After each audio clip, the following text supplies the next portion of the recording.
Vamos começar outro livro da Bíblia, Efésios. Leia sempre os capítulos referentes a cada dia da leitura e depois assista o vídeo. Isso aqui permite que você leia a Bíblia toda em um ano, 365 dias. Dá mais ou menos 10, 15, no máximo 20 minutos por dia. Se você fizer isso regularmente, você vai terminar a Bíblia toda em 365 dias. É um projeto maravilhoso e não é para fazer só uma vez para dizer eu li a Bíblia, mas devemos ler a Bíblia toda sempre, cada vez mais nesses dias do fim. Efésios é um livro maravilhoso. Quando era jovem, eu decorei o livro inteiro. Eu sabia falar desde o primeiro versículo do 1 até o último versículo do 6. Decorei os 6 capítulos e sabia falar tudo de cor, sem olhar a Bíblia. Hoje já não lembro disso tanto. Mas foi uma experiência tremenda e eu tive uma experiência maravilhosa no capítulo 1, eu lembro disso até hoje, quando estava falando, decorando, porque quando você decora você fala muitas vezes, né, para poder gravar na mente. Diz aqui no versículo 19, qual a suprema grandeza do seu poder para conosco, os que cremos, segundo a operação da força do seu poder, que operou em Cristo, ressuscitando dentre os mortos e fazendo sentar-se à sua direita nos céus, muito acima de todo o principado e autoridade e poder e domínio de todo nome que se nomeia, não só neste século, mas também no vindouro. E essa parte aqui, eu lembro disso até hoje, eu lembro onde eu estava quando eu estava repetindo isso. Eu não estava sentado orando, estava assim, em pé, estava repetindo os versículos para poder gravar. E aí parece que entrou assim fortemente na minha mente. O Cristo está muito acima de todo nome que se nomeia neste século e no vindouro. Vai ser alto para lá, hein? É muito alto. Quer dizer, não tem nome igual ao nome de Jesus. Ele recebeu um nome e um lugar de sentar acima de todo o principado, autoridade, poder, domínio, todo nome que se nomeia, não só neste século, mas também no vindouro. Jesus é o máximo, não tem nada mais do que ele. Tremendamente isso aqui. Esse primeiro capítulo, Paulo está tão inspirado que ele não consegue pôr ponto, ele só põe vírgula. E se você for ler, quase que você perde o fôlego. Ele não consegue, estar se atropelando. Você pode olhar que quase não tem ponto final aqui. É muito difícil achar um ponto final. Nos versículos aqui é direto, ele está assim, é um rio de revelação. Então, diferentemente das outras epístolas que nós lemos até agora, por exemplo, Coríntios, ele estava pensando em alguns problemas na igreja. Gálatas, ele estava pensando sobre o problema dos judaizantes. Aqui não está pensando em problema nenhum da igreja de Éfeso. Ele estava pensando na revelação que ele estava tendo do eterno propósito de Deus. Nossa pergunta é por que Efésios é um dos picos mais altos da Bíblia? É porque é o livro que Paulo expressa com mais clareza e mais detalhes o eterno propósito de Deus na história, desde o início da criação até o fim. Ele entra numa visão celestial, qual é o propósito eterno de Deus. Deus faz tudo segundo a sua vontade. A causa de tudo é a vontade de Deus. Tudo que ele faz é segundo o conselho da sua vontade, que ele diz aqui no capítulo 1, versículo 11. Nele digo, no qual também fomos feitos herança, havendo sido predestinados conforme o propósito daquele que faz todas as coisas segundo o conselho da sua vontade. Deus faz todas as coisas segundo o conselho da sua vontade. E aí, qual é a vontade de Deus? Ele podia fazer qualquer coisa. Ele podia fazer qualquer coisa. E sabe o que Deus quer? Nós.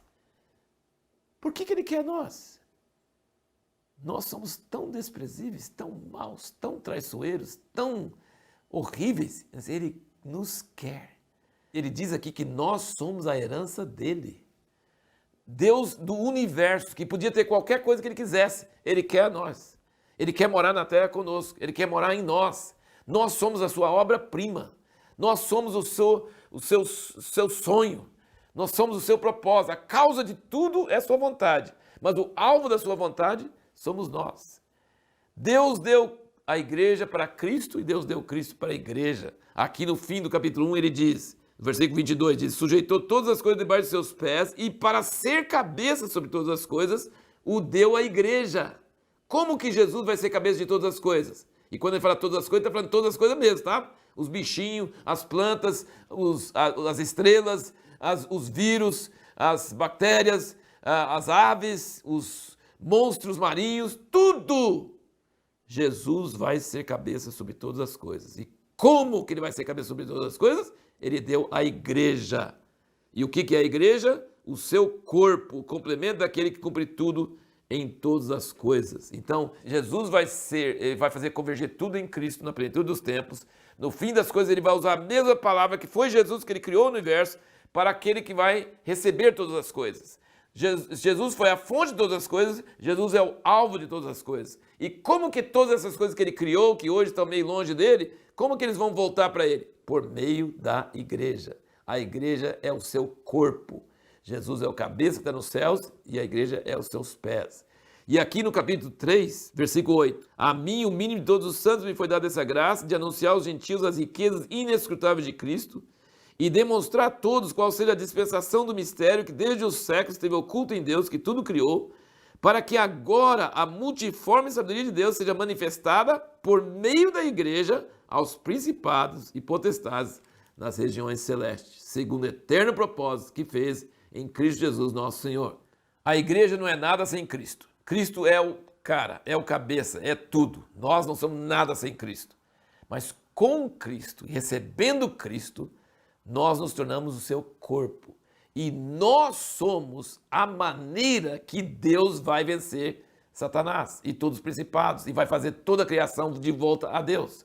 Então nós não temos mérito. Nós somos o alvo do amor de Deus. Não sei porquê, mas Ele sabe. Ele sabe, Ele vai usar pessoas tão desprezíveis quanto nós, por meio da graça que Ele deu em Jesus, para que nós sejamos um instrumento para mostrar nos lugares celestiais a sabedoria de Deus. Sabe? É uma coisa tremenda isso, é uma coisa que faz assim a mente da gente explodir. O versículo 20 e 21 aqui do 3, ele diz, ora, aquele que é poderoso para fazer tudo muito mais abundantemente, além daquilo que pedimos ou pensamos, segundo o poder que em nós opera, a esse seja a glória na igreja e em Cristo Jesus, por todas as gerações, para todos sempre. Amém. Então a igreja vai ser troféu da glória de Deus. Ele diz aqui no capítulo 1 que nós vamos ser pelo louvor da sua glória. Nós vamos ser o troféu de Deus. Não, nós vamos falar assim, eu fiz. Não, nada disso. Nós vamos falar, eu fiz. Mas nós vamos ser a maneira que Deus mostra a glória dele por meio de Cristo. Isso é uma coisa tremenda. Deus é nossa herança e nós somos a herança dele. E qual é o penhor dessa herança? Que a gente ainda não tem Deus plenamente, ainda não estamos unidos com Ele, ainda tem muita coisa que falta ser feita. Mas o que nós recebemos como penhor, como primícias? O Espírito Santo. O Espírito Santo é uma garantia que Deus já nos dá antecipadamente para depois provar que nós vamos ter o corpo glorificado e nós vamos reinar com Deus e ser unido com Deus eternamente. Isso aí é uma coisa maravilhosa. E aqui também ele mostra claramente que em Cristo ele acabou com a divisão que havia entre nós e Deus e entre nós e os judeus. Aqui no capítulo 2 ele diz, porque ele é a nossa paz, o qual de ambos os povos fez um, gentios e judeus, e derrubando a parede de separação que estava no meio, na sua carne desfez a inimizade, isto é, a lei dos mandamentos contidos em ordenanças, para criar em si mesmo dos dois um novo homem, assim fazendo a paz. E pela cruz reconciliar ambos com Deus em um só corpo, tendo por ele matado a inimizade. Então Paulo está dizendo aqui, que Deus sempre planejou ter um povo só. Ele nunca planejou ter só Israel ou só a igreja. Ele planejou ter um povo só. E na cruz ele destruiu o quê? A lei dos mandamentos que fazia que a gente fosse separado de Deus e que a gente fosse separado dos judeus. Os judeus se achavam melhor que nós e nós não tínhamos a lei. E ele usa, você vai notar aqui muito nesse capítulo, ele fala assim, nós e vós. Quando ele fala nós é os judeus, quando ele fala vós é os gentios. Ele fala que nós fomos unidos em um novo homem. E aí ele diz, versículo 19 do 2, ele diz, assim pois não sois mais estrangeiros nem forasteiros, antes sois concidadãos dos santos e membros da família de Deus, edificados sobre o fundamento dos apóstolos e profetas, sendo o próprio Cristo Jesus a principal pedra da esquina. Então nós fazemos parte do mesmo prédio, do mesmo novo homem. A cruz de Cristo nos uniu com Deus e entre judeus e gentios e nos formamos um povo só. Esse é o resultado final que vai ser. E a pergunta para o próximo vídeo é: quais as implicações da igreja ser o corpo de Cristo?